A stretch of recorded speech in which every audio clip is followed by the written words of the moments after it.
One of the important themes that we see arising in Ursula K. Le Guin's second Earthsea novel, The Tombs of Atuan, is that of making choices that are determinative of who one is, what we could call fateful choices, those which place you on this trajectory or a different one.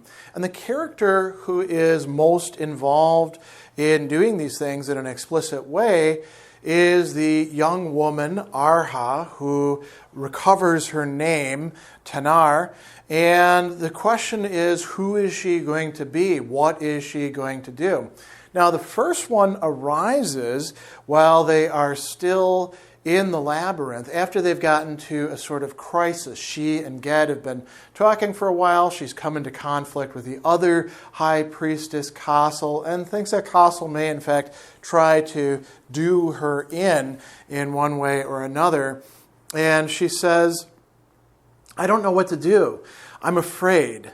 I'm afraid of the dark. And Ged answers her, you must make a choice. Either you must, so there's two different possibilities here, you must leave me, lock the door, go up to your altars and give me to your masters, then go to the priestess Castle and make your peace with her, and that is the end of the story.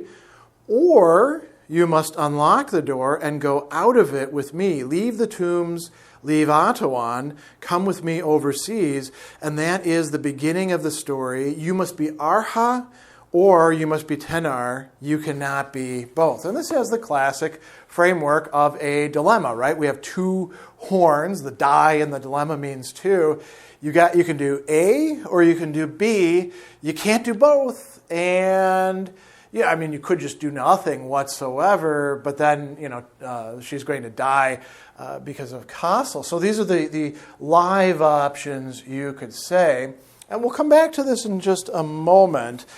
A little bit after this, in the beginning of chapter 10, after the ring of Earthsea has been fixed and it's put on her arm, she actually says, here we go. He says, I wish I had my staff. And she says, it's just outside the door. I brought it. Why did you bring it? He asked curiously. I thought of, and now we see a third option, taking you to the door and letting you go. And Ged says, that was a choice you didn't have. You could keep me a slave and be a slave, or set me free and come free with me. Come, little one, take courage, turn the key. So she had a different third option in mind, and Ged is saying, that's not really an option. Now, notice how he's reinforced this. We have give Ged to the unnamed ones, make him a sacrifice, essentially, restore her old life. The story ends. She remains a slave to the unnamed ones, her masters, and to a way of life that she now sees as deeply problematic. Or she can escape with Ged, not just from the tombs, but from Atuan, from the entire Kargish Isles, and go overseas with him into what she knows as the inner lands, what we know as the archipelago of Earthsea. And one of these involves freedom, one of these involves servitude, one of these means going back to being Arha, the other one means becoming Tenar. He says be Tenar, but it's really a matter of becoming, because she doesn't really know who Tenar is, does she? So she chooses to go with Ged, to embrace a future, a story that is just starting now.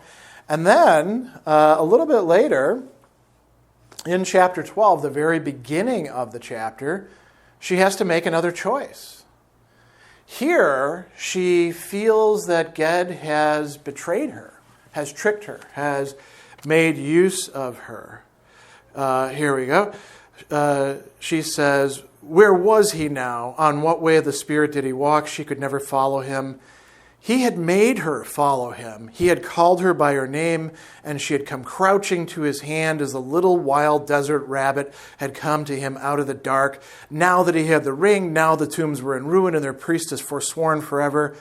Now he didn't need her, and went away where she could not follow. he would not stay with her. He had fooled her and would leave her desolate. So what we see her saying here, essentially to herself, is that she didn't really make a choice. He tricked her. He got her to come along with these promises. He, in fact, seduced her, not sexually, but we could say existentially. And she now feels a sense of resentment about that. And she has a dagger. This dagger is one of the things that was given to her, as we learn. She did dances with it. She's never used it for anything. And she takes the dagger and realizes that she could kill him on the spot. As a matter of fact, it says, she would serve her masters still, though they had betrayed her and forsaken her. They would guide and drive her hand in the last act of darkness. They would accept the sacrifice. She turned upon the man, her knife held back in her right hand behind her hip.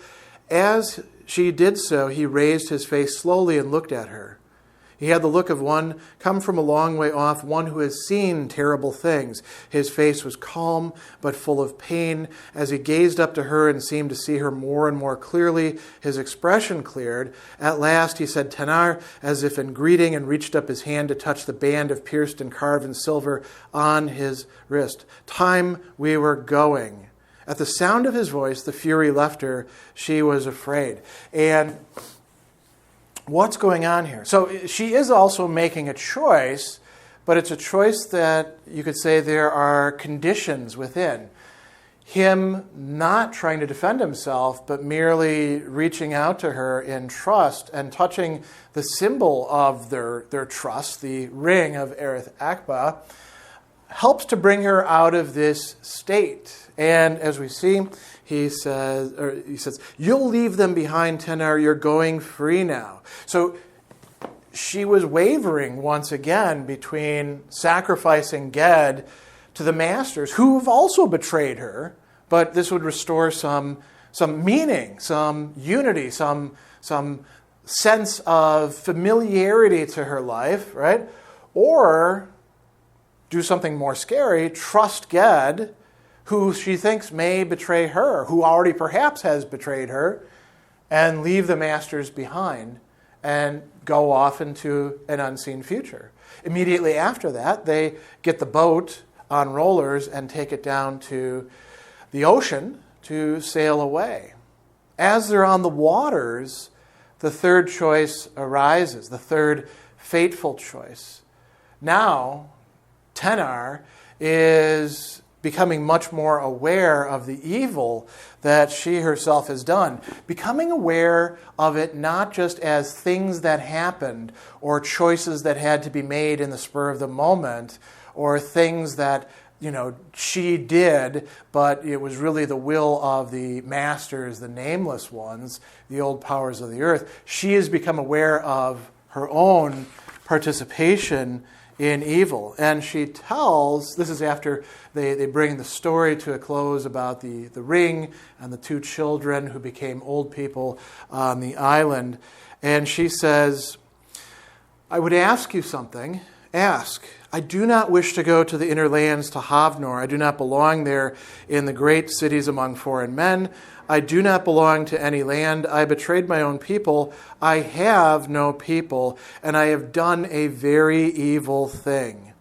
Put me alone on an island as the king's children were left on a lone isle where there are no people, where there is no one. Leave me and take the ring to Havnor. It is yours, not mine. It has nothing to do with me, nor have your people. Let me be by myself." So she is making a choice, but she's articulating this choice with Ged because, of course, she can't get to an island by herself. So this makes it something that they can discuss, a choice that they can work through together. And he says, "What evil have you done, Tenar?" And she says, "I ordered that 3 men be shut into a room beneath the throne, and they starved to death. They died of hunger and thirst. They died and are buried there in the undertomb. The tombstones fell on their graves." And he asks, "Is there more?" "Manan. That death is on my soul," Ged says, because Ged struck Manan and he fell into the pit. And she says, "No, he died because he loved me and was faithful. He thought he was protecting me. He held the sword above my neck. When I was little, he was kind to me when I cried. I was never kind to him. I will not go to Havnor. I will not go with you. Find some isle where no one comes and put me there and leave me. The evil must be paid for. I am not free. She is not free of the evil, but she is free to atone for the evil that she has done. So there is a choice to be made here. Ged helps her to remake this choice. How? By explaining to her the situation, a new interpretation of it, which can be chosen. He says to her, listen, Tenar, heed me. You are the vessel of evil. The evil is poured out. It is done. It is buried in its own tomb. You were never made for cruelty and darkness. You were made to hold light, as a lamp burning holds and gives its light. I found the lamp unlit. I won't leave it on some desert island like a thing found and cast away.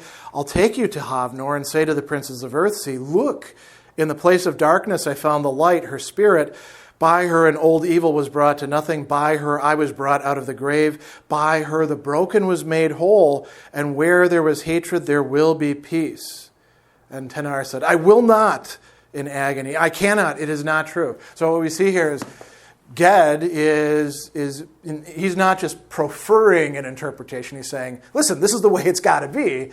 And she's rejecting it. She's pushing it away. He adds something else to it which helps to change her mind. He says, after that, I'll take you away from the princes and the rich lords. It's true you have no place there. You are too young and too wise. I'll take you to my own land, to Gaunt, where I was born, to my old master Ogian. He's an old man now, a very great mage, a man of quiet heart. He lives in a small house on the great cliffs of Ray Alby, high over the seas. I lived there once with him when I was younger than you are now. I didn't stay long. I hadn't the sense to stay. I went off seeking evil, and sure enough, I found it. But you come escaping evil, seeking freedom, seeking silence for a while until you find your own way. There you will find kindness and silence, Tenar. There the lamp will burn out of the wind a while. Will you do that? And she says, I will. Oh, I wish it were sooner that we could go there now. So Ged is changing the terms. You have to go to Havnor because we have to bring the ring, and this is for all the people of Earthsea, but you don't have to stay. You don't have to be a princess, go on from a priestess to a princess in a land where you don't know anybody.